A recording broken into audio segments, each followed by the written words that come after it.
తిరుపతి మాజీ MLA TTD board మాజీ chairman Bhumana Karunakar రెడ్డిపై కేసు నమోదైంది. అలిపిరి విగ్రహం విషయంలో పోలీసులకు అందిన ఫిర్యాదు మేరకే కేసు రిజిస్టర్ అయింది.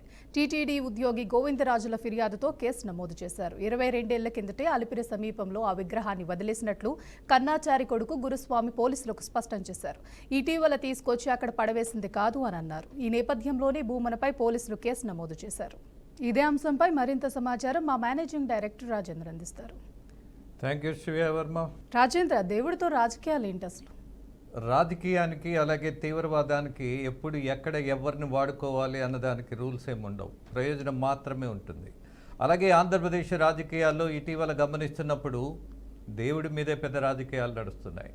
దట్టు ప్రపంచమంతా నమ్ముతున్నటువంటి వెంకటేశ్వర స్వామి మీద మరింత దూకుడుగా కొన్ని వ్యాఖ్యలు చేస్తున్నారు. అలాగే టీటీడీ పవిత్రత మీద కూడా ఒక అనుమానాన్ని పెంచేటటువంటి పరిస్థితులు చూస్తున్నాం. అలాగే అక్కడ ఉన్నటువంటి ఆచారాల మీద కూడా కొన్ని కన్ఫ్యూజన్స్ క్రియేట్ చేసేటటువంటి దశ కూడా ఇవాళ అనేక మంది ప్రయత్నిస్తున్నారు. అందులో ముఖ్యంగా విచిత్రమైనటువంటి పరిస్థితి ఏమిటి అని అంటే Bhumana Karunakar Reddy, who is this guy? TTD మాజీ చైర్మన్, అలాగే మాజీ ఎమ్మెల్యేగా కూడా ఆయన చేసినటువంటి పరిస్థితుల్లో ఇవాళ అక్కడ భూమన ఒక కొత్త విషయాన్ని పరిశోధించి బయటకు తీసుకొచ్చి ఆశ్చర్యాన్ని కలిగించినంతగా యాక్ట్ చేస్తున్నాడు ఆయన. ఏంటది? అలిపిరి దగ్గర ఉన్నటువంటి ఒక విగ్రహం. ఆ విగ్రహం ఏంటి? శ్రీ మహావిష్ణు విగ్రహం అట. దాన్ని నిర్లక్ష్యంగా వదిలేశారట. అలాగే మహాపచారం జరిగిందట. ఈ మహాపచారం ఎప్పుడు జరిగింది అనంటే ఇప్పటికిప్పుడే జరిగినట్టుగా ఒక ప్రచారం. అది ఎలా? వాస్తవాల్లోకి మనం వెళ్ళినప్పుడు ఈయన మీద ఇదే విషయం ఒక అబద్ధపు ప్రచారం చేస్తున్నటువంటి పరిస్థితిని గమనించి టీటీడీ ఉద్యోగి గోవిందరాజులు అన్న ఆయన ఒక కంప్లైంట్ ఇచ్చాడు. అబద్ధాన్ని పెద్దదిగా చేసి చూయించటం, దాంతోపాటు కాని విషయాన్ని, లేని విషయాన్ని, జరగని విషయాన్ని ప్రచారం చేస్తూ హిందూ ధర్మ ప్రచారంలో విచిత్రమైనటువంటి విష ప్రచారం జరుగుతోంది. భూమన కరుణాకర్ రెడ్డి అనేటటువంటి నాయకుడు చేస్తున్నటువంటి దురాగతమని ఆయన మీద కంప్లైంటు, కేసు రిజిస్ట్రేషన్ అయింది. వాస్తవాల్లోకి వెళితే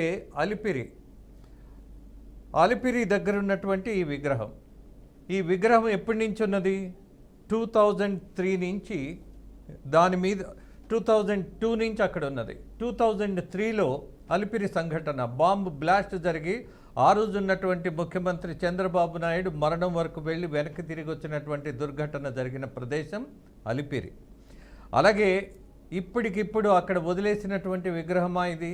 ఎక్కడి నుంచి అయినా తీసుకొచ్చి అక్కడ పడేసినటువంటి పరిస్థితి కాదు. మరి సత్యమేంటి?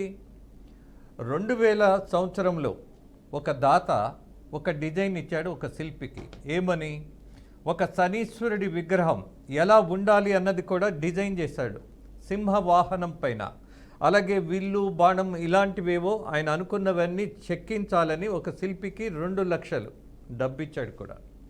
అక్కడ అప్పట్లో 2000 సంవత్సరంలో అలిపిరి దగ్గరే ఈ శిల్పాలు చెక్కేటటువంటి పరిస్థితి ఉండేది. ఆ దశలో అక్కడ శిల్పాలు చెక్కుతున్నటువంటి పరిస్థితిని ఇవాళ మనం గమనిస్తే, మరి అలిపిరి దగ్గర 2003 తర్వాత ఎవరైనా ఎక్కడైనా ఈ శిల్పాలు చెక్కినటువంటి పరిస్థితి ఉన్నదా? లేదు. పోనీ ఎక్కడి నుంచైనా తీసుకొచ్చి అక్కడ శిల్పాన్ని పెట్టినటువంటి పరిస్థితి ఉన్నదా? అది కూడా లేదు. మరి ఎప్పటి నుంచి ఉన్నది? 2000 నుంచి ఉన్నటువంటి ఒక విగ్రహాన్ని తీసుకొచ్చి ఇవాళ టీటీడీ మాజీ చైర్మన్ భూమన కరుణాకర్ రెడ్డి చేస్తున్న ఎలిగేషన్ ఏంటి? మహాపచారం జరిగింది. ఎవరికి? మహావిష్ణువుకట. ఈయన ఎక్కువగా హేతుబద్ధత, అలాగే ఏదో కొన్ని విషయాలు చాలా సోషలిస్టిక్ వ్యూ పాయింట్లో మాట్లాడుతూ ఉంటాడు. ఆయన్నే ఇవాళ అడగాలి. 2000 నుంచి అక్కడ ఉన్నటువంటి విగ్రహం మరి కరుణాకర్ రెడ్డి టీటీడీ బోర్డు చైర్మన్గా ఉన్నప్పుడు లేదా? అప్పుడు కనపడలేదా? అంటే కళ్ళు మూసుకొని పైకి వెళ్ళారా? పైకి వెళుతున్నప్పుడు అలిపిరి మొట్టమొదటిగా మనకు కనపడేటటువంటి ద్వారం, అక్కడ జరిగినటువంటి సంఘటన పోని మర్చిపోదాం. అక్కడ ఉన్నటువంటి విగ్రహం ఇవాళే కళ్ళకి కనపడిందా? ఆయన టెన్యూర్లో ఎందుకని కనపడలేదు? ఓకే, పోనీ అది వదిలేద్దాం. ఇది ఏ విగ్రహము అన్నటువంటి నిర్ధారణ ఎవరు చేయాలి? కరుణాకర్ రెడ్డి కాదు. ఖచ్చితంగా కరుణాకర్ రెడ్డి అన్నటువంటి నాయకుడు లేదా కరుణాకర్ రెడ్డి అనబడేటటువంటి మాజీ టీటీడీ బోర్డు చైర్మనో కాదు. ఎవరు చేయాలి? ఎవరైతే ఒక అపవాదును లేవనెత్తారో వాళ్ళు మాట్లాడిందే నిజమన్నట్టుగా మాట్లాడితే ఖచ్చితంగా ఇలా కేసులు పట్టమే కాదు, శిక్షలు కూడా పడతాయి. ఇవాళ అది మహావిష్ణు విగ్రహము కానే కాదు, శనీశ్వరుడి విగ్రహాన్ని చెక్కించినటువంటి ప్రయత్నంలో అక్కడే వదిలేయటం జరిగింది. ఎందుకని వదిలేశారు అని అంటే 2003లో అలిపిరి సంఘటన జరిగిన తర్వాత మరెవరిని అక్కడికి ప్రవేశించకుండా నిషిద్ధ ప్రదేశంగా పూర్తిగా అక్కడ ఎలాంటి కట్టడాలు కానీ లేకపోతే ఈ శిల్పాలు చెక్కించేటటువంటి పరిస్థితులు కానీ లేకుండా నిషేధించబడింది. అప్పటి నుంచి అక్కడే ఆ విగ్రహం ఉంది. మరి ఇప్పటికిప్పుడు ఏదో కనిపెట్టినట్టుగా మాట్లాడడంలో అంతరార్థం ఏంటి? పైగా ఆ విగ్రహం చుట్టూ మందు బాటిల్స్ ఉన్నాయన్నారు, దాంతోపాటు చెత్తలో పడేశారు ఆ విగ్రహాన్ని అన్నారు. ఒక ప్రశ్న వేయాలి ఇవాళ రాజకీయ నాయకులను ప్రధానంగా. ఒక దళిత కుటుంబానికి సంబంధించినటువంటి డ్రైవర్ని చంపేసినటువంటి రాజకీయ నాయకుడిని ఏం చేద్దాం? ప్రాణంతో ఉన్నటువంటి మనిషిని చంపేసి తీసుకొని వెళ్ళి డోర్ డెలివరీ ఇచ్చిన వాడిని ఏం చేద్దాం? ఒక రాతి విగ్రహం.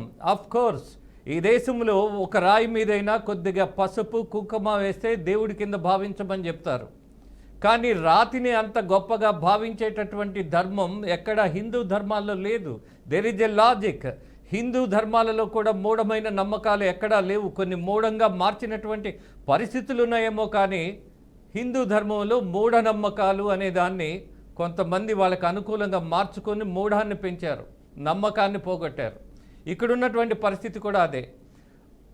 ఆంధ్రప్రదేశ్ రాష్ట్రంలో అనేక మంది మహిళలు పుస్తెలు తెగి ఇవాళ విధవరాలుగా బతుకుతున్నటువంటి పరిస్థితికి కారణం ఏంటో చెప్పాలా? కల్తీ మద్యం తాగి చనిపోయినటువంటి కుటుంబాలకు కనీసం బాధ్యత వహించేటటువంటి నాయకులు ఉండరు. ఎప్పుడు ఎక్కడ ఎలాంటి ప్రయోజనం ఉంటే ఆ ప్రయోజనం కోసం ఎలాంటి దౌర్భాగ్యానికైనా అలాగే సంకుచిత భావజాలానికైనా దిగజారిపోతే ఎలా దీన్ని స్వీకరించాలి? భూమన కరుణాకర్ రెడ్డికి ఉన్నటువంటి నేపథ్యం ఏంటి, మాట్లాడుతున్నదేంటి, ఆయన చెప్పిందేంటి, అలాగే ఆయన హిందూ మత ధర్మ ప్రచారకుడుగా కూడా చాలా బాధ్యతగా ఉంటాడట. ఉంటే మరి ఇదేం పరిస్థితి? Yes, now we're asking. మీరు టీటీడీ బోర్డు చైర్మన్గా ఉన్నప్పుడు మరి అదే విగ్రహం, అదే మహావిష్ణు విగ్రహం ఆయనకి అపచారం జరిగినప్పుడు బాధ్యత మీరు కూడా తీసుకోవాలిగా. 2000 సంవత్సరం నుంచి 2003ని వదిలేద్దాం పోనీ. అప్పటి నుంచి 2000 సంవత్సరాల నుంచి ఇప్పటి వరకు అంటే 24 సంవత్సరాలు అక్కడ విగ్రహం, దట్టు మహానుభావ మీరు చెప్తున్నటువంటి మహావిష్ణు విగ్రహం అక్కడ పడుంటే పట్టించుకున్నటువంటి టెన్యూర్ మీది కూడా ఉంది కదా. Why don't you take the responsibility? నాది కూడా తప్పు అని ఎందుకు చెప్పుకోరు? అది తప్పు అయి ఉంటే. ఇదే విచిత్రమైనటువంటి పరిస్థితి. అందుకే అడగాలనిపిస్తోంది, ఈ రాష్ట్రంలో మహిళల మీద జరిగినటువంటి దాడులు, విగ్రహాలను పక్కన పెట్టేద్దాం, నమ్మకాలను కాసేపు అక్కడ ఉంచేద్దాం, బట్ మహిళల మీద జరిగినటువంటి దాడి చిన్నదా? ఇవాళ కూడా జరుగుతున్నటువంటి పరిస్థితుల్లో వాటి మీద మాట్లాడరే? పసిపిల్లలను రేప్ చేసి చంపేస్తుంటే దాని మీద మాట్లాడరే? అలాగే రైతులు ఇవాళ యూరియా దొరక్క రోడ్డు మీద అల్లాడిపోతుంటే, స్పృహ తప్పిపోతుంటే మాట్లాడరే? ఎక్కడి రాజకీయం ఇది? దీన్ని కదా ప్రశ్నించాలి. ఎస్, చూద్దాం ఇలాంటి రాజకీయాలు ఎంతవరకు సాగుతాయో, జనం ఎలా భావిస్తున్నారో ఒక పాఠం నేర్పే పరిస్థితి అయితే ఉంది శ్రియా. Thank you Raju.